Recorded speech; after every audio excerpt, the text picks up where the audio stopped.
Hey everyone, Lameko here, and this is my Lufenia Plus video for the new Letheal event. So there's two waves in this fight. Wave 1 you fight these two Malboro, and wave 2 is the Fangs bosses. I have no idea what they're called, and I'm not even going to try and pronounce their name. So right off the bat, we pull Butts forward and then immediately go into his first blast. Reason being because I want Butts to get his burst aura up as soon as possible and then stay right where he is if possible. Didn't manage to do perfectly in the sense that Butts took a few turns. That's because I wanted to save a few of Afmao's LD for the second wave. Because this wave is not difficult, if you have Afmao, she can dodge. I'm not sure if it's dodge or guaranteed immunity to the debuffs, but yeah, the Malboros don't land any of the debuffs on me. Once I got Afmao's, I believe he's a S1. Yeah, her S1 is, I think it's a dodge. So none of my party members got hit by the okay, I'm not sure if it's dodge or immunity because even the second wave, the frame debuff also got didn't stick. So yeah, it might be an immunity. I'm not exactly sure actually. And that's actually why this team comp works. Well, it will have worked regardless because the debuff is not the issue. It's actually the buff on the second wave boss. But yeah, this is one of the reasons why I brought Afmao instead for the debuff immunity.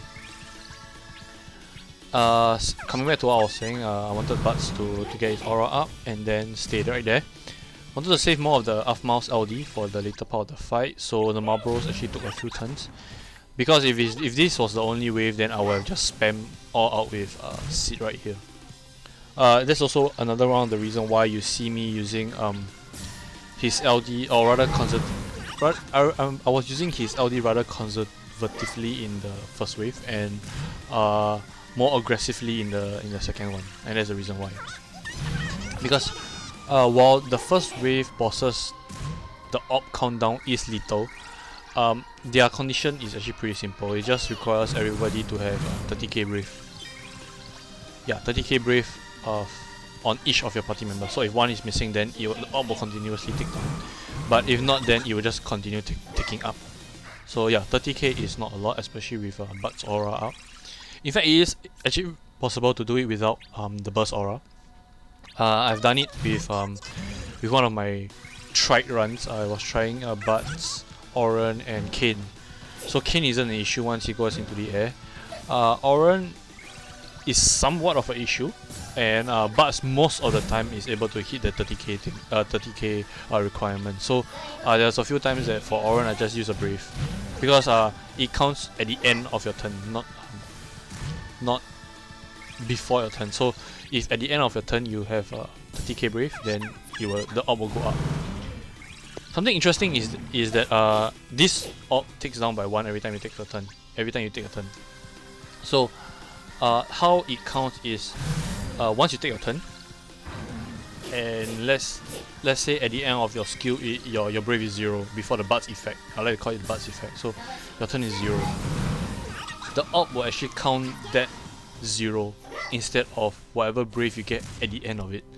Not including Butts burst effect, just the normal Butts effect, because Butts actually gain back a portion of his brave based on I believe the amount of HP damage he does after all the brave reduction gain.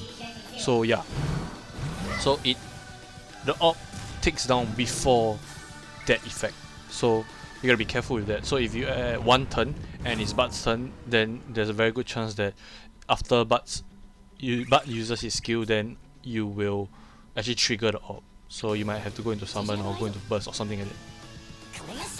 So wave 2, the more annoying wave.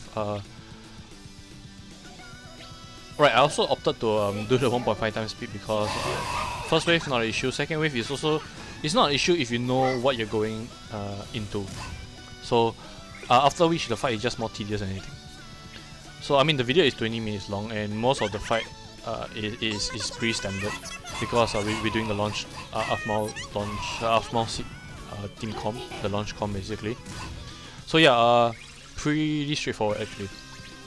So Sid is able to increase the op. He is the only one in my team that is able to increase the op, because the op's condition is to increase anyone's brave. Doesn't matter if it's your party member or a single party member, but you have to increase one person's brave by more than 80%, and you have to use a skill for that.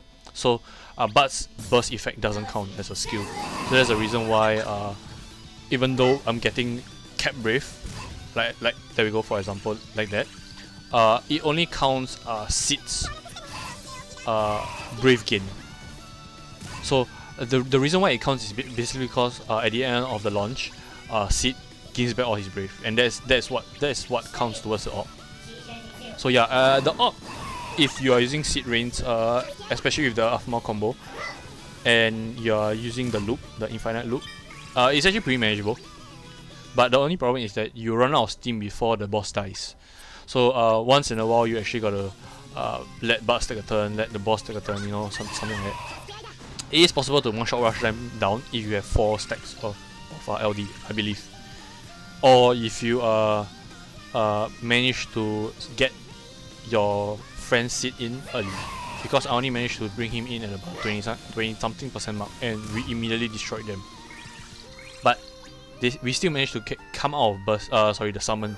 So I believe the bosses do not do their op trigger when in the summon phase, but I'm pretty sure that immediately when you're out of the summon phase, it will trigger it. So another thing to take note is that these bosses, they actually absorb magic. They absorb, yeah. They absorb magic. They do not resist. They do not yeah. That's about it. So yeah, they do not resist the magic damage. They actually absorb the magic damage. So do not bring any magic damage unless you're bringing enchanter. So that is the reason why Sid works here, because yes, I know Sid is magic, but because of Buds, he's enchanting them. So he's enchanting my party. So that's the reason why Sid is able to do damage, and why the bosses are not absorbing the damage. So here's a very good example of one of the triggers. Is actually at 79%, 79%, 49%, and 29%. Those are the thresholds, and it will count. And it will trigger the op countdown. This op is not lethal, so you don't have to worry about it. And it also applies a 1 debuff. I can't remember. It was something poison, and it's basically just a normal poison. It reduces the amount of HP damage you deal, but it's not significant. The more significant one is actually the buff that they give to themselves, which is literally called Blessing. Super annoying, and it reduces the amount of HP damage that they take. And it is very, very significant. I believe it's like 90-something%, or 90% or 80-something%. It's really, really high. So I really suggest that you remove it immediately once it's out. Alternatively, you can just let them take turns. You know, let it expire. It's only 4 turns anyway, and it's not based on a recast ability. It's based on the op. So yeah. And another interesting thing is this op doesn't tick down when they take a turn, when the bosses take a turn. It ticks down by 2 when you take a turn, but not when the bosses take a turn.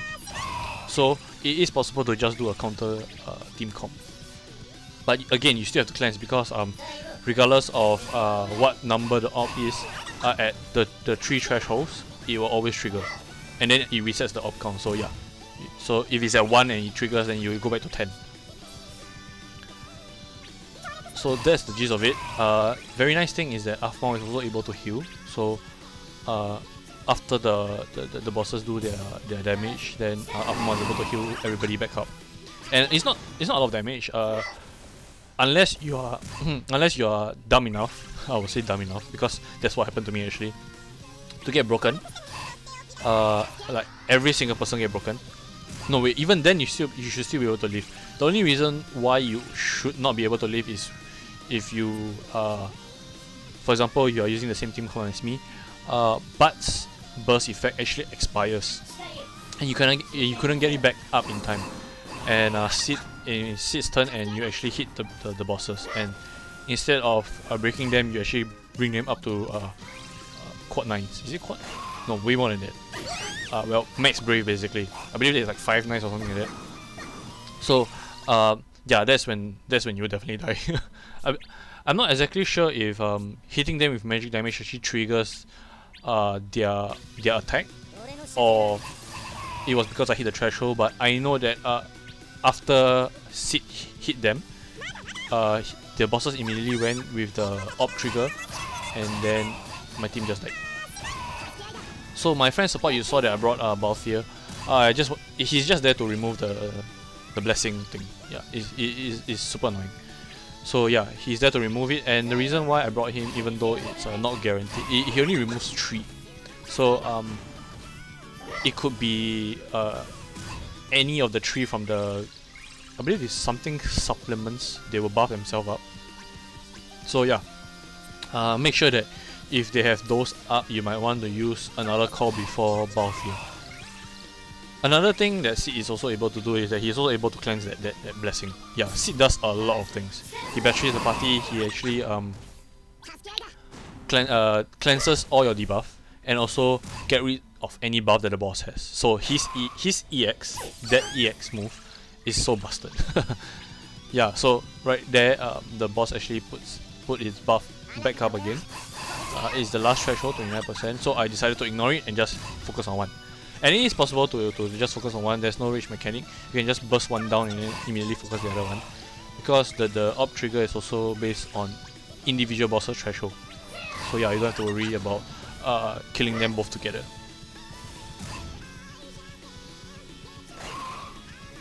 And yeah, look at it. The bosses actually once they do their trigger, their op trigger, they will also delay your everybody they hit. It is very you can actually blind them and cause them to miss, but everybody they hit will actually have that debuff and delay by 1 turn. So if they miss that one party member, then the party member will not move. But so far, based on all my runs, the bosses actually never do 2 HP attacks in a row, unless I guess you're super unlucky. But yeah, after they do the op trigger, then they'll normally just do a single brave attack. So I mean, you don't have to really worry about dying to it. Went into summon right here because I wanted to not. Yeah, I believe I didn't use the LD right here. Sorry, right here I was actually switching from my earpiece to a loudspeaker, and the reason why I went into summon is because the boss on the right, he had only two turns of the op right there. So if Sid goes and he's not able to increase the op count, then it'll trigger the op countdown again, and I didn't want to deal with it again. I just wanted to kill these people, this lizard man as fast as possible. So that is quite decent damage considering the fact that he had the buff up. Look at Afmo's damage. That's sad, man. But yeah, I actually did that to heal all my party members, because I wasn't sure if Afmo will be able to come back to heal all of them. So I decided to play safe and heal everyone up first, because the HP requirement is actually pretty low. It's like 5,000.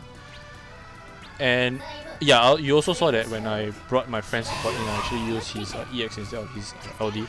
And that's just to get rid of the op, so I can do more damage. I mean, not the op, the blessing buff, so I can do more damage. Simple as that.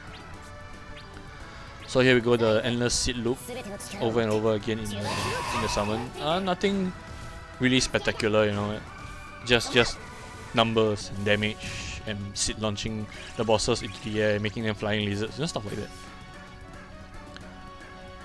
Yeah, there's really nothing much else to say. Once you get hit by the final op countdown, the 29% trigger, that's it. You're in a home stretch. You are more or less set, unless for some reason your turn count is super high, which I don't think that's the case, because these bosses are not tanky. They're just annoying. So yeah, once you hit 29%, you're more or less set. If you have to go into the summon phase, you have to go into the burst phase before that, do it, just so you can get to the 29% mark, because once you're there, the fight is more or less in the bag for you. Something else that I forgot to mention is that the bosses are immune to element resist down. So your your Kurasame calls, calls like that, it will not stick to them. But you can still use Party Enchant. So yeah guys, this is it. This is my fight, and I hope you guys are also able to clear this, and I'll see you guys in the next one.